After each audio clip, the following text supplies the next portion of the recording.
Sarah Eisen is a senior political reporter with The Australian. Sarah, you've been reporting on the government's new hate speech legislation.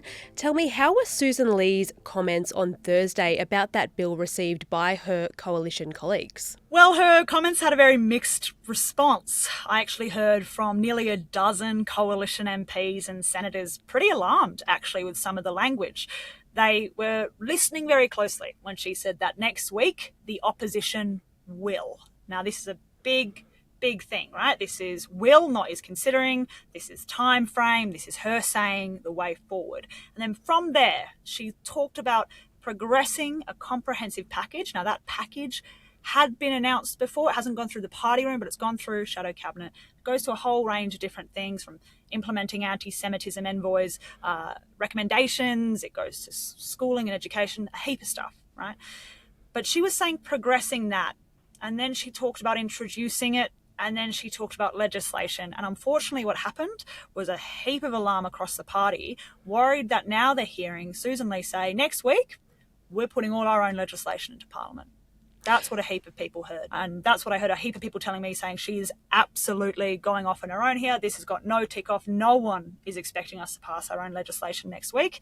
And then a bit of clarification, I guess, from the leader's office, that she was saying they're going to progress their package. And by that, she just sort of means argue for it.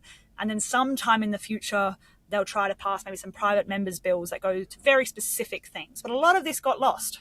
And unfortunately, at an already very messy time and fractious time within the coalition, it only added to that internal debate, division and frustration, which we've really seen in the last week or so.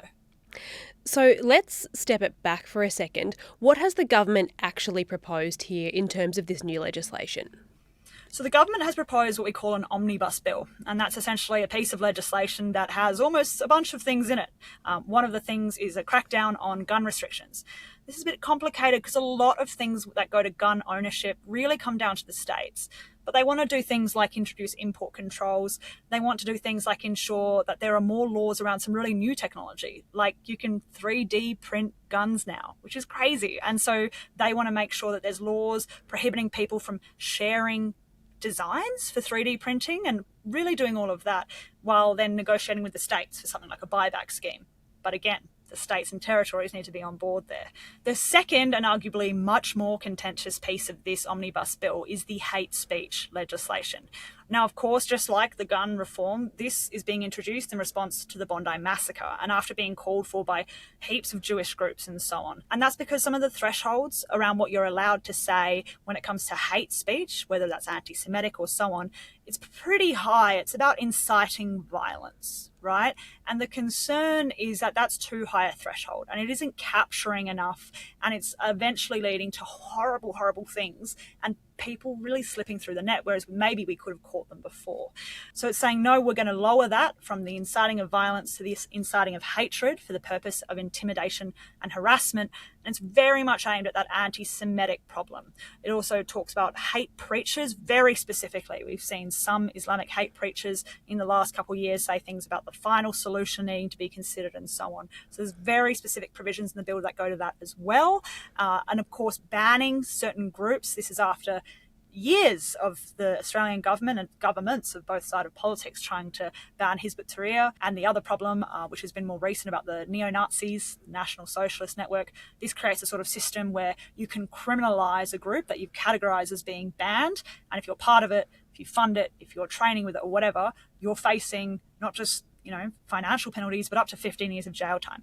The bill does a heap of stuff, but in this area of policy, when it comes to constraining speech in any way, when it comes to maybe constraining religion or religious text in any way, it's very vexed. Both the left and the right, and the Greens and the Coalition is what I mean by that, have a shopping list of concerns when it comes to the legislation. As you've just said there, the intention of this bill is to go to the heart of Australia's rising anti-Semitism problem. So what does Susan Lee say is the problem with the bill as it currently stands? So her concern, and the concern of a lot of her colleagues, is this doesn't target what they call the extreme Islamic movement, really. Now, this is very complicated because you really can't write in legislation we are cracking down on this very specific thing. It has to be broader, unfortunately, for the coalition, right? In their perfect world, it would be really targeted on this one cohort of society. You can't really do that. And they're very worried as well about an exemption in the bill that goes to the religious texts. Essentially, in this bill, it says you can quote a religious text or even discuss it, and it has to be for the purpose of religious teaching or discussion, and that even if it says something like Jewish people, but to be honest, non-believers, you'd see a lot in the Quran, along with other religious texts, they are the worst of creatures, or they're lower than human, or whatever, right? And there's concern that at its heart, that's still pretty anti-Semitic. And so being able to have this exemption is just a loophole. So why is it there? What's very interesting about that, though, is that while Susan Lee has expressed her concern on that, and a lot of her colleagues are, there would be a heap of people in the coalition that would also be worried about it maybe not being there, this religious text exemption. Because if this were for any other group and we were trying to protect maybe the LGBTQ community against hatred, not having that text exemption is a big deal for Conservatives, right? It goes to principle, it goes to precedent. So it's not actually like the party has a firm view on this. There would be different things here, but I think the majority, or at least the most vocal critics from the coalition, are concerned the exemption is there just purposefully to be a loophole. That's their attack on the government, and they think it doesn't make any sense. They're also worried by things like the fact that there's no definition of a religious text, that it's up to the court to define that, just like there's no ability to say definitively that under this legislation, from the river to the sea or death to the IDF, that those phrases that we've heard chanted at protests would be stopped from happening.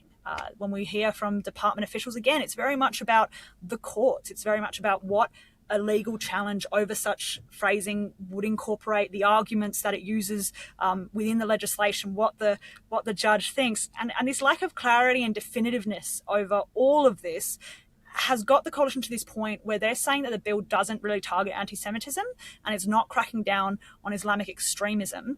And so really in its current form, they are starting to harden their position against this particular bill and all of those things within it. Do we know yet what Susan Lee plans to propose next week, or is that still up in the air? She clarified that as part of that package that she announced on December 18 was when that was announced, and it did get ticked off by shadow cabinet, but my understanding is it hasn't gone through a greater joint party room or even just Liberal party room process. So you would have still concerns about that, I imagine.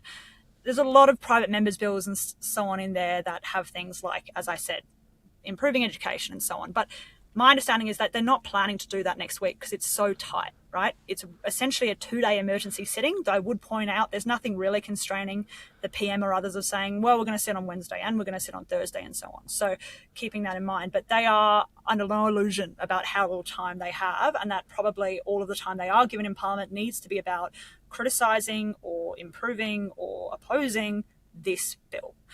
So it's going to be about the party room meeting, which could happen as really late as Monday morning, just like caucus for Labor. It's about going through all of that, looking at the speaking list and so on. And of course, also trying not to forget or pass up the moment of a condolence motion on Monday, which is the Parliament for the first time in Australia sitting since Bondi, and it being very appropriate to, regardless of politics, to have this condolence motion. So it's not exactly clear, because how it works in Parliament, federal Parliament particularly, is if she is wanting to move amendments to a bill, if they were going to have any chance of getting up, she and the government would have already agreed to them. A lot of this stuff is done not in front of all of us. It's far away long before. But if she hasn't got any agreement for her changes from the government, you would see from Susan Lee and from others, including her colleagues in the Senate, maybe some performative stuff. Some things that does seek to remove the religious text exemption and just show the government not doing that. But even then, it's going to be pretty complicated because, as I mentioned, from the talks I'm having, there is a disagreement over even that. So if you try and move an amendment of that nature and the government votes against it and you essentially get it voted down, don't rule out the fact that some Liberals might vote with the government as well. So as it's been described to me by a lot of coalition MPs and sources, it's a real mess. Not just for the government as much as they are criticising them, but they do accept within their own party it is a real mess. Some Jewish groups have urged the coalition not to oppose the government's hate speech bill as it currently stands. They've acknowledged there are some imperfections with that bill, including that so-called loophole that you mentioned earlier. But the head of the Executive Council of Australian Jewry has said that the perfect cannot be the enemy of the good in this situation. Other leaders have agreed with Susan Lee that this legislation feels rushed, that it's happening too soon after Bondi. How does Susan Lee reassure Jewish Australians and the wider Jewish community that the coalition supports them? And can she actually offer that reassurance when they're debating the intricacies of a very complex bill? Yeah, so look, you do mention the Executive Council of Australian Jewry, and the head of that, Peter Wertheim, has been really central to a lot of this negotiation and so on. He's very well respected in the Jewish community, and a lot of what he says is shared among a lot of Jewish community members. But there are other Jewish groups out there. And now they've been slower to comment, and that's mostly because, as I said, the ECAJ has been really central to negotiating quite closely with the government to make sure they get this right, whereas other groups maybe haven't been as close to it and are reading the ledge and reacting to it. But other Jewish voices have now started to filter out. So at about 4 p.m. on Thursday, we heard from the Jewish Board of Deputies in New South Wales.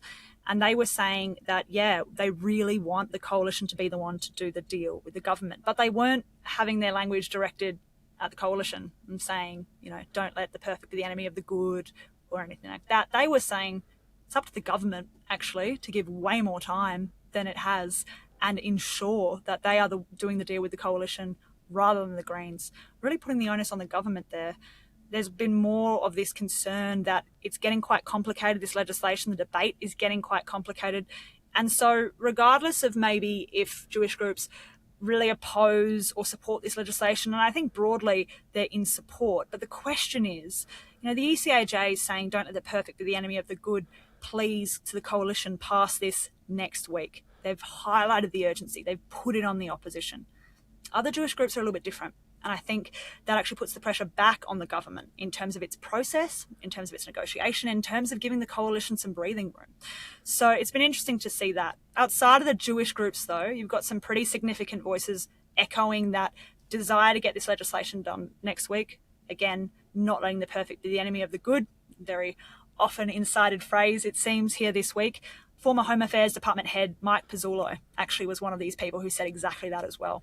So yes, there is pressure on the coalition to come back to the table, but the longer this goes on and the longer it becomes unclear of how Labor's going to do this, the more pressure also builds on the government from the Jewish community and otherwise.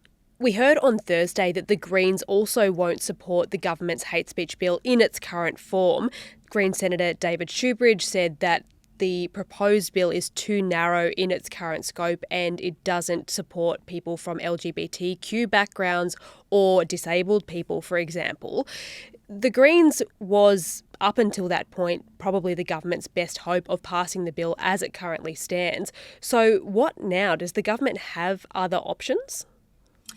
So I think a few things that go on in negotiations like this, and it's all behind closed doors, but is that in this case, like a coalition, when they say they oppose it, they know that's going to embolden the Greens, right? They know the Greens are going to ask for a lot, and they're probably well aware that it makes them potentially an even more appealing option. It's part of the negotiations.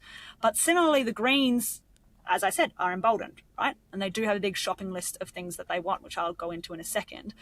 But it's part of negotiating, right? It's part of saying, well, the Liberals and the Nationals don't look like they're going to support you, so we pretty much are going to ask for all of this, knowing full well it would be incredible to get 100% of that. But by leveraging it so hard and by asking for 100 things, when you get maybe the 5 things you really want, that's fantastic. And the way you do that is with this kind of negotiating. So for political reporters, for the members of the public, for everyone, to be able to know really what's going on behind the closed doors at the very top level, there's a lot of guesswork, there's a lot of discussions, but it still probably is anyone's game. I think a lot of Jewish groups would really prefer this be done with the coalition, in part because it would make it a bipartisan bill, but similarly because there's been an adversarial nature to the relationship between the Greens and the Jewish community. At the same time, the coalition is so fractured that even if Labor gives Susan Lee some concessions, and even if they feel positive about Susan Lee's point of view, Similarly to when they tried to pass environmental reform and felt pretty good about what Susan and her other frontbenchers like John O'Doniam and Angie Bell were saying, but didn't have the confidence that the party room was going to get behind it because, again, as I've mentioned, so fractured and so full of different views. So the government is looking at that as well, and it's considering that, sure, even if they offer some things that Susan's happy with, by the end of this week coming, which is so important they pass something, she still actually can't get her party to vote for it. So it's two imperfect options, and it's two options the government is exploring. I think they're also hoping that the pressure on both parties will help them in their negotiating, both with the coalition having been such an ally of the Jewish community, but similarly with the Greens to be seen voting in the same way as the coalition against gun reform, and that be a visual moment.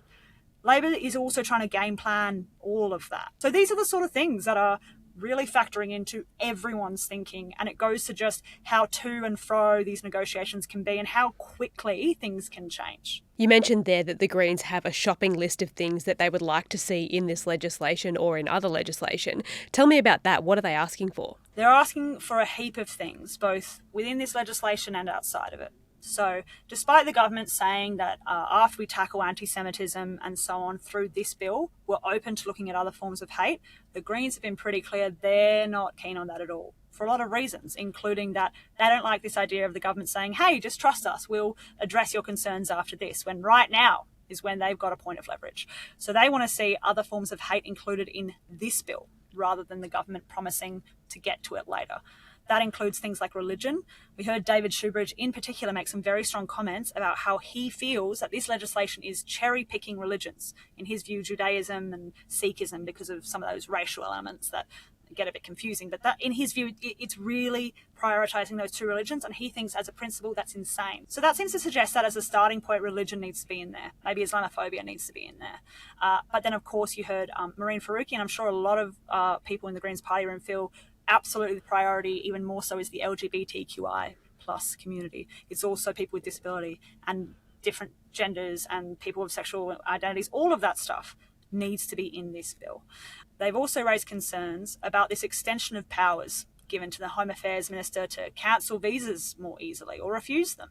No surprise, they don't like the lowering of the threshold or any breach to what they see as due process. So there's a heap of concerns there as well. They also want to see this anti-racism framework, which was developed a few years ago and has about 60-odd recommendations, fully funded, fully implemented. So there's a whole heap. And actually, interestingly, one thing they are agreed upon with some coalition members is they don't like the idea of offending people based on nationality, which is quite interesting that some Conservative Libs and the Greens are on the same page, because for the Conservative Liberals, they're worried that they're going to say that maybe people from Pakistan shouldn't be allowed into the country in this many numbers because of this immigration policy, and maybe with some of that robust commentary, they could be caught in this legislation. And similarly, the Greens are worried that if they criticise a certain country, probably Israel, that they would also be caught in this legislation. So you have a push from the left and the right to include a clause that would essentially protect you if you're really in good faith criticising a country or a regime of a country and not really trying to incite hatred. And they want there to be some kind of exemption there. So again, quite a lot of changes also being demanded by the Greens. The bill would have to be really, really radically redesigned, it feels like, regardless of if it's a deal with the coalition or the Greens party. There's a lot of changes the government's looking at having to implement if it has a chance of getting this done. Sarah Eisen is a senior political reporter with The Australian. Thanks, Sarah. Thanks.